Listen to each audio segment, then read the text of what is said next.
आज हम लोग देखने वाले हैं कक्षा 10 का मनोहरी गणित है और प्रश्नावली 1B का जो है क्वेश्चन नंबर 6वां, 7वां, 8वां और 9वां। ठीक है दोस्तों, तो 8वां तक ही देखेंगे, 8वां तक। ठीक है, 9वां तो जो है आप लोग इसको स्वयं कर सकते हैं। 6 पर n है और कह रहा है कि बताइए कि ये 0 पर समाप्त होगा कि नहीं। तो बस डायरेक्ट लिख देना है कि इसके गुणांक में 2 और 5 नहीं है। किसी भी संख्या का गुणांक में अगर 2 और 5 न हो तो वह शून्य पर कभी भी समाप्त नहीं होगा। तो आप लोग लिख सकते हैं कि इसके गुणांक 6 का गुणांक 2 और 5, 6 के गुणांक में 2 और 5 नहीं है, इसलिए यह शून्य पर कभी समाप्त नहीं होगा। ठीक है, तो इसको तो आप लोग स्वतः कर सकते हैं। ठीक है, नहीं आएगा तो बताइएगा। उसके बाद से 10वां, 11वां, 12वां, 13वां, 14वां का एक वीडियो अलग बना देंगे। ठीक है दोस्तों, तो चलिए शुरू करते हैं। तो ध्यान दीजिए, यहाँ पे इन संख्याओं का 120 और 225 का हम लोग को एचसीएफ दिया गया है 15। तो इसका हम लोग को एलसीएम ज्ञात करना है। तो इसका एक सूत्र होता है, यहाँ पे लिखेंगे हम लोग हल, और हल में हम सूत्र हम लोग को पता होना चाहिए कि सूत्र होता है लसा गुणे मसा, यानी कि HCF into LCM, HCF into LCM बराबर होता है पहली संख्या गुणे दूसरी संख्या, पहली संख्या गुणे दूसरी संख्या। ओके, तो इसमें हम लोग देखते हैं पहली संख्या ये है, दूसरी संख्या ये है, और एचसीएफ यहाँ पे 15 दिया हुआ है। तो हम लोग यहाँ एचसीएफ की जगह पे भर देंगे एचसीएफ इंटू एलसीएम, यही हम लोग को ज्ञात करना है। तो अब ये नहीं कि आप लोग जो है, मैंने कहने का मतलब ये है कि डायरेक्ट जो है ये सूत्र है। ठीक है, नहीं तो आपको फिर एलसीएम निकालना पड़ता। तो जब एचसीएफ दिया है तो एलसीएम निकालने की ज़रूरत नहीं है, इस सूत्र में रख देंगे, भाग दे देंगे, आराम से निकल जाएगा। तो पहली संख्या यहाँ पे है 120, तो 120 ले लेना है, और इनकी दूसरी संख्या यहाँ पे है 225, तो 225 ले लेना है। और यहाँ पे देखिए 15 गुणा एलसीएम है, तो 15 गुणा में है, इधर आएगा तो भाग होगा। तो यहाँ पे हम लोग लिख सकते हैं एलसीएम बराबर 120 इंटू 225 बट्टे में क्या हो जाएगा, तो 15 हो जाएगा। तो 15 का इसमें भाग दे दीजिए 120 में, तो 15 बट्टे 120 कट जाएगा आराम से। तो 15 बट्टे 120 हो गया। अब 225 का 8 से गुणा कर दीजिए, तो 8 बचे 40 के 0 हासिल 4, 8 दूना 16, 4 20 के 0 हासिल 2, 8 दूना 16, 2 18। तो 1800 इसका जो है क्या हो जाएगा, एलसीएम हो जाएगा। तो एलसीएम कितना हो जाएगा, 1800। तो यहाँ पे लिखेंगे एलसीएम बराबर क्या हो गया, 1800। आंसर हो जाएगा आपका, यही पूछा गया था। ठीक है, तो आई होप आप लोग को यह समझ में आ गया होगा। आगे देखते हैं। इसका 7वां है कि नीचे दी गई आकृति में x तथा y के मान ज्ञात कीजिए। तो x तथा y का मान इसमें से बताना, ये आकृति दिया हुआ है। तो सबसे पहले हम लोग x का मान निकालते हैं। तो x का मान कैसे निकलेगा, तो x बराबर हम लोग लिख सकते हैं, x बराबर लिख सकते हैं 3 इंटू 7। 3 इंटू 7 करेंगे तो x का मान निकलेगा, तो 7 3 के 21 हो जाएगा x का मान। तो यहाँ पे लिख सकते हैं x बराबर 21। ठीक है, और y बराबर क्या लिख सकते हैं, तो 4 इंटू x। तो y बराबर लिख सकते हैं हम लोग 4 इंटू x। तो जो है यहाँ पे देख सकते हैं कि 4 और x का मान हम लोग निकाल चुके हैं 21। तो 21 गुणे 4 कर देंगे। ठीक है, तो 21 चौको 84 होता है, तो 21 चौको 84 लिख देंगे। तो y का मान कितना हो जाएगा, 84। ठीक है, तो इस प्रकार x तथा y का मान, अतः लिख सकते हैं x का मान कितना है, तो 21 है, और y का मान कितना है, तो y का मान 84 है। ओके, अगला सवाल देखते हैं।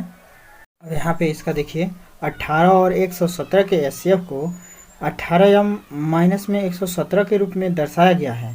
m का मान ज्ञात कीजिए, साथ ही 18 और 117 का एलसीएम ज्ञात कीजिए। ठीक है, तो हम लोग 18 और 117 का सबसे पहले जो है, चूँकि एचसीएफ को इस रूप में दर्शाया गया है, तो m का मान निकालने के लिए हम लोग को एचसीएफ चाहिए, क्योंकि एचसीएफ अगर निकाल लेते हैं तो वह एचसीएफ इसके बराबर शो कर देंगे, और जब इसके बराबर दिखा देंगे तो बराबर दिखा के इस समीकरण को हल कर सकते हैं। तो सबसे पहले एचसीएफ निकाल लेते हैं।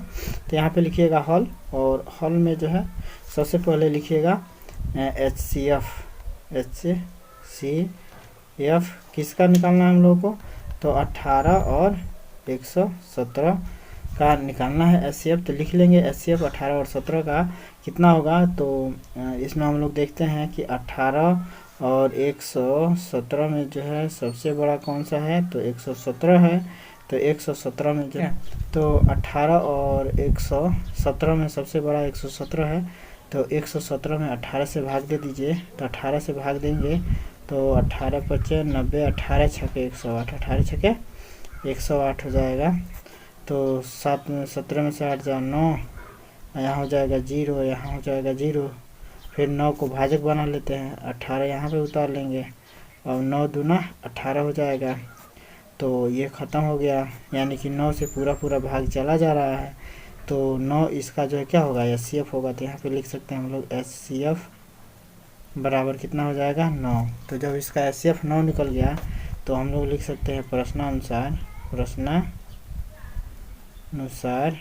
ये कह रहा है कि जो HCF है ना इसके बराबर है।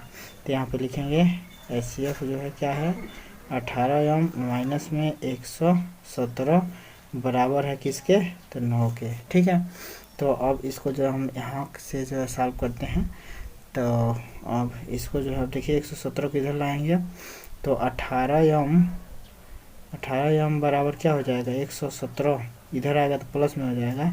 तो 9 प्लस 117 हो जाएगा, होगा ना 117।